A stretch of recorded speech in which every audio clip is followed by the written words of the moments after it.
welcome to Clean Eating Consistency 101. I am so glad that you're here, and I'm looking forward to our training session together, and I want to congratulate you actually on just making that powerful decision that you want to learn to use your mind more effectively in order to achieve long-term, consistent, clean eating success with health benefits and the weight loss that come along with that.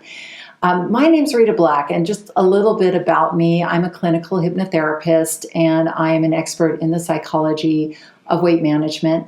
I am also somebody who struggled for 20 years up and down the scale, 40 pounds, before releasing those 40 pounds and taking them off with the use of hypnosis. So hypnosis is something that not only helped me quit a pack and a half a day cigarette smoking habit, but it also helped me use my mind more effectively to learn to eat in a powerful way that allows me to live my life at my ideal weight. So it is my joy and honor to help men and women learn to use their minds more effectively in that way as well. So thank you for being here for this training, and let's just get to it. Let's just get started with learning the 7 ways that our mind gets in the way of our eating clean consistently, and those hacks that are going to help us override them. Okay, let's start. Okay, so here we are with number 1, challenge number 1 and hack number 1 to use our mind more effectively to eat clean consistently. Here's the mind.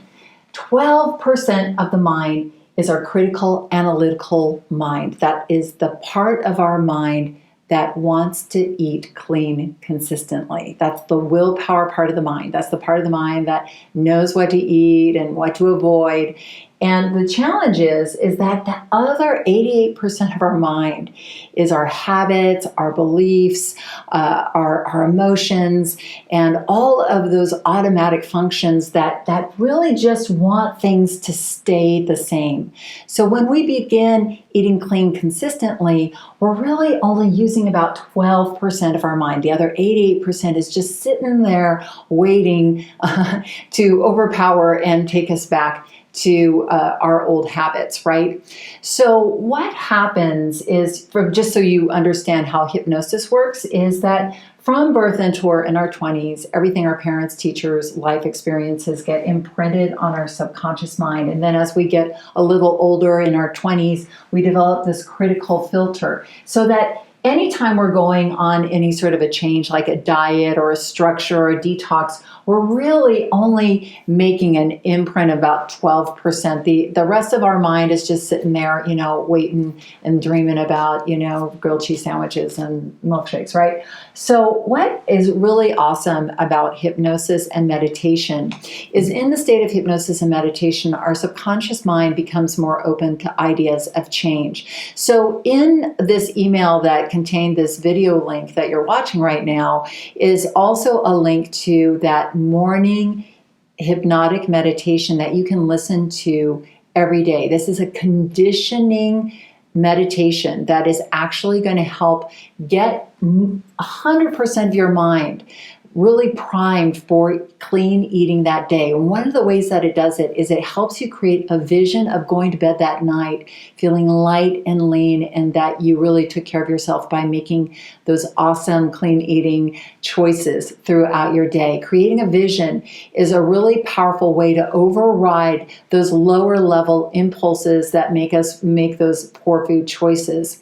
So by listening to that meditation every morning, you are going to be hacking your brain to eat clean more consistently for that day. And by doing this over time, you can learn a little self-hypnosis, a way of just doing that in the morning by yourself. You'll see that in the meditation itself, it has a structure to it that over time, what I do when I wake up is I just think my day through, and I really get my mind excited about finishing my day in a healthy way. So everybody loves to be free and feel light. So the more we wake up into our day, because usually we just wake up into our day going, well, I hope I do well. And unfortunately, that 88% is just waiting to do something that is not so clean eating. It's waiting to do the opposite. So by listening to the meditation and getting your mind excited, you're getting your whole 100% of your mind aligned with you for clean eating that day. All right, let's go on to number 2.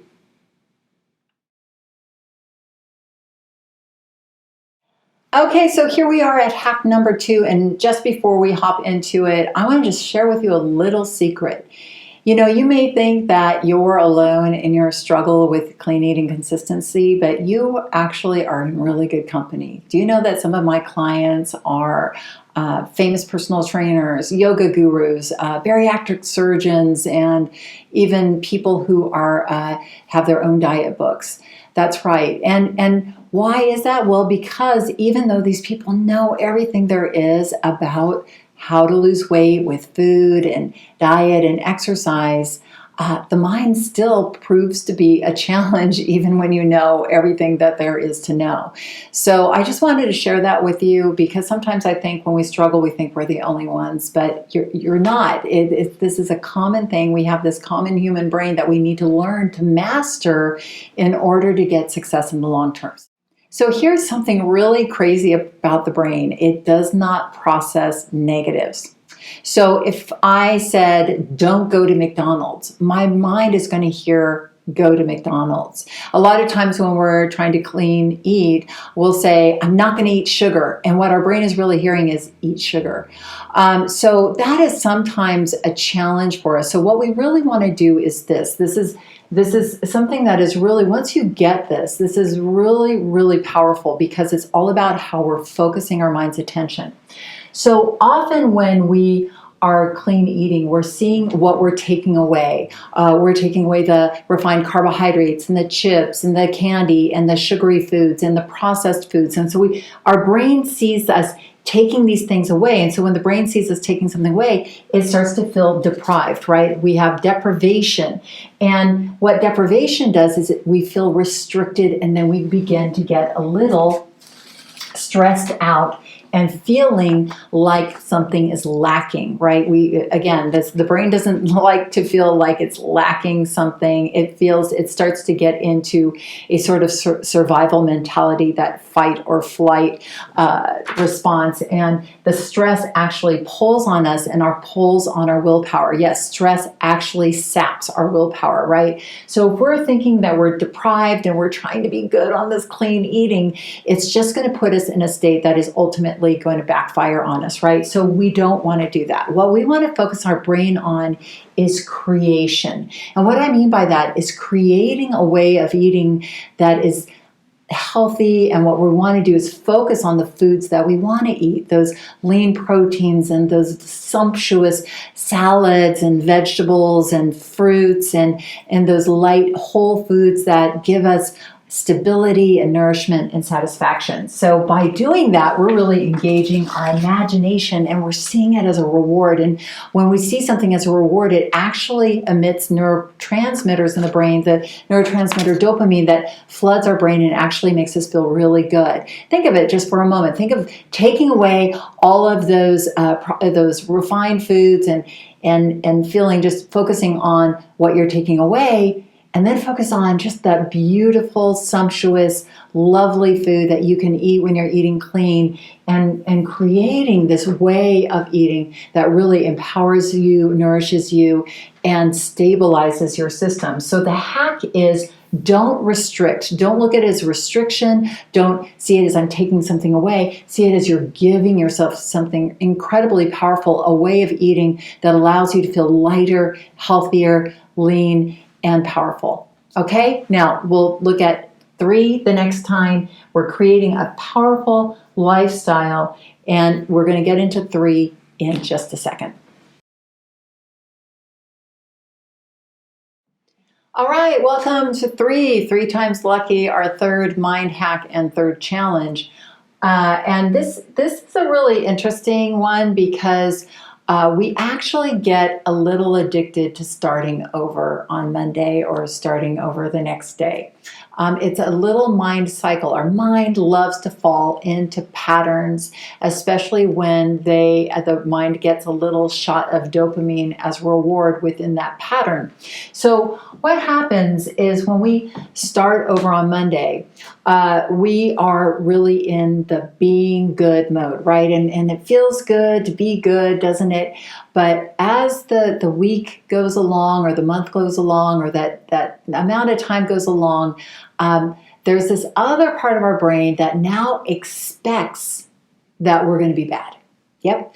And that part of the brain starts to agitate us because it will start to expect that release. And what I mean by that is when we fall off and we are going to be bad, when we eat that thing, that brownie or that chip or whatever, we're going off of our clean eating, there's a couple of things going on in the mind. One, there's a release from what the mind perceives as that being good or that restriction, right? So that letting go is a release. What also happens is when we begin overeating those refined foods, those refined carbohydrates, the sugars, and the fuck. Come on, you've said this a million times. I know. You know this is. So what happens is when we begin eating those sugary foods, those more refined foods, it hits our brain almost like a drug, and we also get a little high off of that, and the brain is wanting that, right? So every time we're being good, there is this anticipation that we're going to fall off and be bad, and the brain is getting addicted to that. Now, once we are overeating, we then begin to feel bad, right? When we begin to feel that chaos of being a little bit out of control. And so what we do now is promise that we're going to be good. And by doing that, we are in a sense pulling ourselves together out of the chaos and into control. So we're now creating a relief from that chaos, and that in and of itself is another little dopamine reward. So we have these two ends of this pattern that are now creating these anticipation of reward, whether it's the release or it's the pulling ourselves together. So what we want to really do is begin to break the cycle. And one way you can start to break the cycle is to recognize that it actually goes on. There's, a moment where you have an opportunity to say, you know what, I don't need to start over again tomorrow. No, thank you. And what you can do is, again, it's all about how you're going to focus your brain. Instead of focusing your brain on not giving in, you want to focus your brain on your freedom, because freedom and power overrides those lower level impulses to grab the sugary foods or the refined foods and begin that cycle over again. That cycle is imprisoning. It takes your power away from you. It takes your mind away from you. So focusing on saying, no, thanks, I'm not giving in to starting over. I'm actually just going to, if I've eaten something like a brownie or something, I'm just going to begin the very next meal eating clean again, keeping that consistency and keeping my freedom and my power. And that to the brain actually is a higher level dopamine high, our freedom and our power, than those low level impulses that are fed by those sugary refined foods. Okay, so what we're doing is focusing on our reward and our freedom. That's the brain hack, and we're getting right back on track. Okay, let's look at 4, 5, and 6. They're going to come together because they're all about how we relate with ourselves. Okay, now I have got a triple whammy for you. We are going to work on 4, 5, and 6 all together because they're sort of interrelated, because they really deal with the way that we see ourselves and relate with ourselves. So much of weight management is hinged upon our having a powerful communication system with ourselves. But the thing is, when we struggle, as in number 4, our identity, the way that we see ourselves as somebody who is a struggler. We see ourselves as somebody who struggles with their weight or with eating right. And when we see ourselves as a struggler, we start to disrespect ourselves. We start to lack faith in ourselves. Now imagine starting a plan, like a clean eating plan, or saying, okay, today I'm going to begin clean eating, from that place, that negative place that I am a struggler and I'm trying to clean eat. Well, our identity predicts our identity. It perpetuates our identity. Do you see? So when we see ourselves as a struggler, it is going to continue to create this struggle identity. We're going to self-fulfill that. And that's why we give up on ourselves so easily and fall off track. So what we want to start to do instead is to see ourselves in a different light. And we can do that in a split second just by making that decision that instead of being a weight struggler, we are going to now be a weight master. And now I know you're saying, well, how can I master my weight when I don't feel like very confident in that area? But here's the thing. When I say we're mastering our weight, when I remember learning to drive a car, right?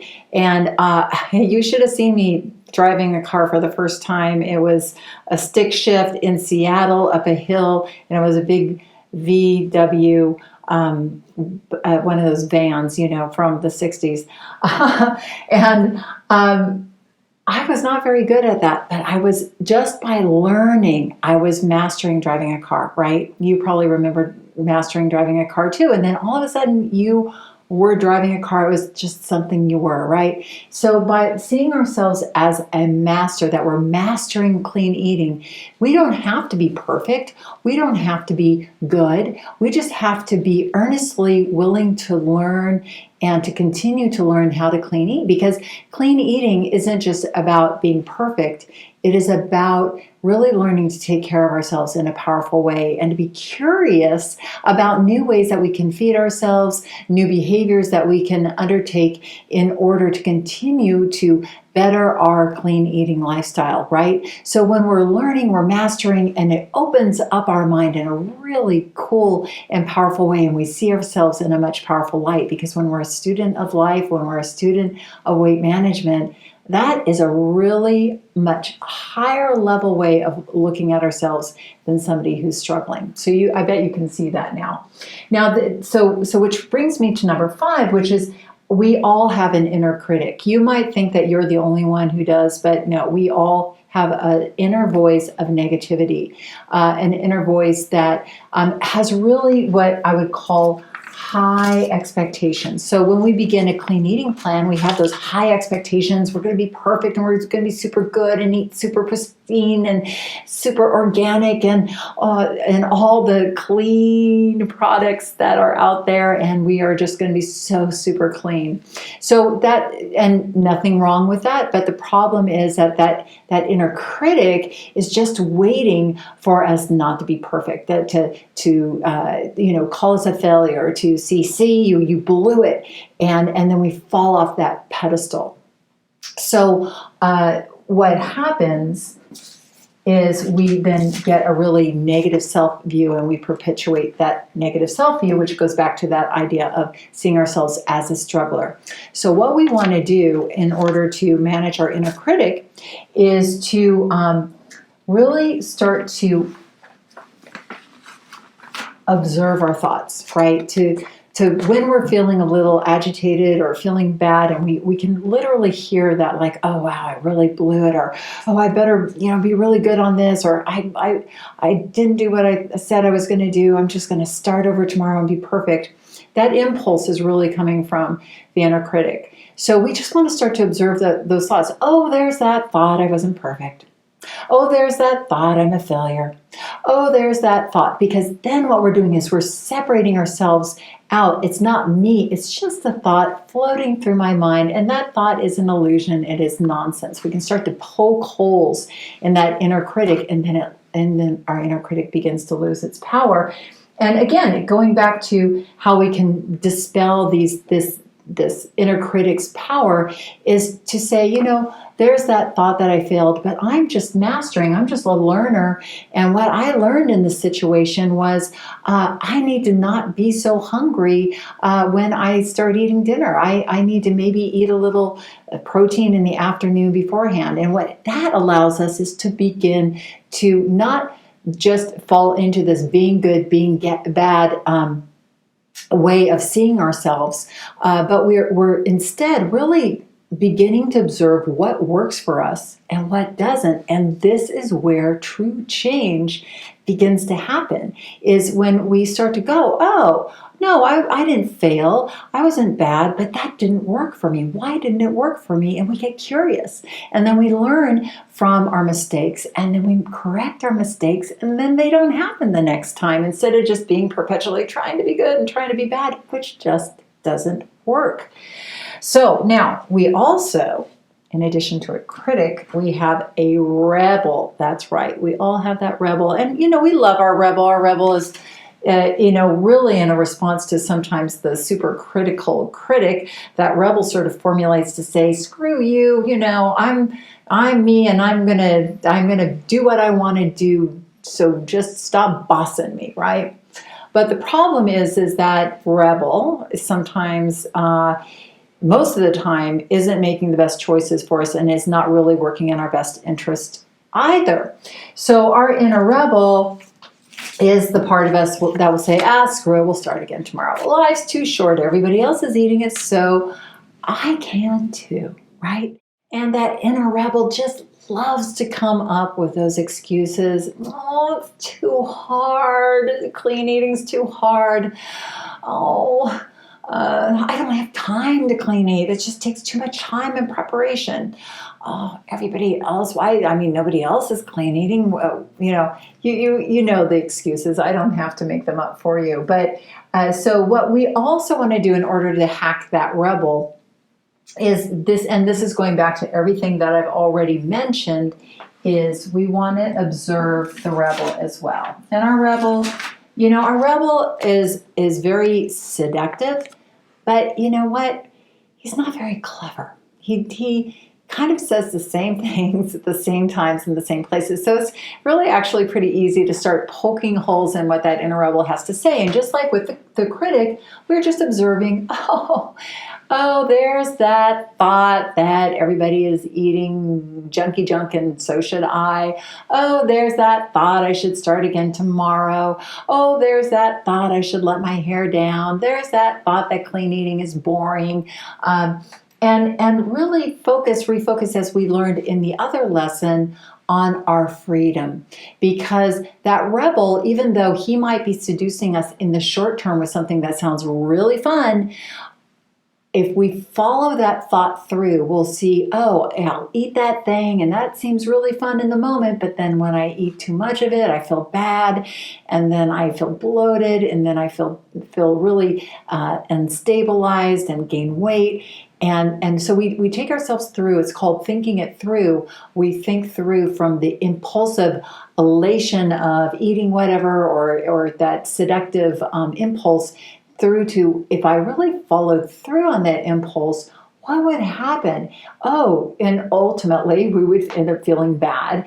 And so when we think it through to the pain, we're sort of we're creating a dead end there. So pretty quickly we learn to go, oh, there's that thought, but yeah, that ends in a painful way, and I don't want that anymore. So we can learn to observe the rebel's seductions, but we can focus on our freedom and feeling good versus the pain, feeling bad, and letting our impulses get the best of us. Okay, so I'm going to come back with, last but not least, hack number 7. I hope you found this really interesting, because this is really at the heart and soul of long-term permanent weight management. All right, and here we are at our last but not least, number 7, our brain challenge and our brain hack for clean eating consistency. And I like to call this particular challenge the carb zombie, that I feel like lives in most people who struggle or, have had some weight struggles. Typically, if you've been struggling and are, falling on and off, having trouble being consistent, it could be that you have some blood sugar sensitivity that, when you're eating refined foods, it just has a higher level impact on your brain than somebody who isn't struggling so much. So what happens is, if you're somebody who is a little more carbohydrate sensitive, over time, your mind gets wired, just like a smoker's mind gets wired. I also work with smokers, and their minds get wired to expect a certain amount of cigarettes a day, and those wires are primed with nicotine. So when we struggle and we wire our brains our brains become wired to expect a certain amount of the sugary refined foods, and our brains get primed. Now, when we begin clean eating, or eating in a nourished, stabilized way, and I know you've had that experience of probably feeling addicted to food and overwhelmed and having that false hunger, that like really feeling that fake hunger, and thinking about food all the time and looking around for food. And well, that's because you're in that addictive brain that I like to call the carb zombie, because literally our brain's just like looking for the next carbohydrate and how do I put it in my mouth. But then we also have a brain that is wired for healthy eating, right? And I know you've had that experience if you've been clean eating and abstaining from the more refined foods and processed foods. You get into that feeling of freedom, right? You feel that stabilized, nourished feeling from eating lean proteins and veggies and healthy fats and some fruits and maybe some whole grains or whole foods. And when you're in that place and consistently eating over in this place, we create what I call the mastery brain, because it's the freedom brain where we're really free from the high-low blood sugar surges that create that fake hunger. We're also free from the brain, the dopamine and endorphins, like looking around, where's that next hit coming from, right? So that part of the brain gets hibernated, right? We get some hibernation when we're over here, and life's pretty good. Now, here's where I really want to speak with you, because the challenge most people get into is, again, like I said, when we go off, we might eat something, and let's say we eat some potato chips or a brownie or something. So we're over here, and then we are over here when we come over and just eat that one thing or that maybe two things, right? And so, we do have some freedom with eating some refined foods, right? It's not going to pull us over here right away. But what happens, and when we go off and go off and I don't care and I'm going to start again on Monday, is the problem is then we by eating more of those refined foods, it's triggering the brain more and more and more, and then we get pulled over here into that addictive brain, and it becomes a lot harder to get back over here. So what I'm going to say is, our hack for this is really just to understand that we have a leeway of maybe eating one serving, two servings of those more refined foods before our brain gets hooked. Now, everybody has a different carbohydrate ceiling, but for those of you who are really suffering and really struggling to get consistency, my guess is that you're pretty sensitive, and so you really don't have that huge of a refined leeway. Now, the more whole carbs, yeah, those are fine, but the refined foods really can trigger you back and get you back over here, and then it becomes a lot harder to get over here. So what you really want to do if you find yourself over here is you immediately want to get back to healthy eating. You want to get some protein in you. In fact, you want to be pretty consistent with getting about 72 grams of protein a day, and that's like 3-4 ounce servings of protein.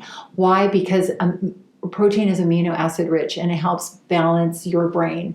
The other thing is getting those healthy fats are also going to help you balance your brain. And lastly, you want to keep those carbohydrates down to minimal servings, even the healthy carbohydrates, at least for the first couple of days that you're getting back on track.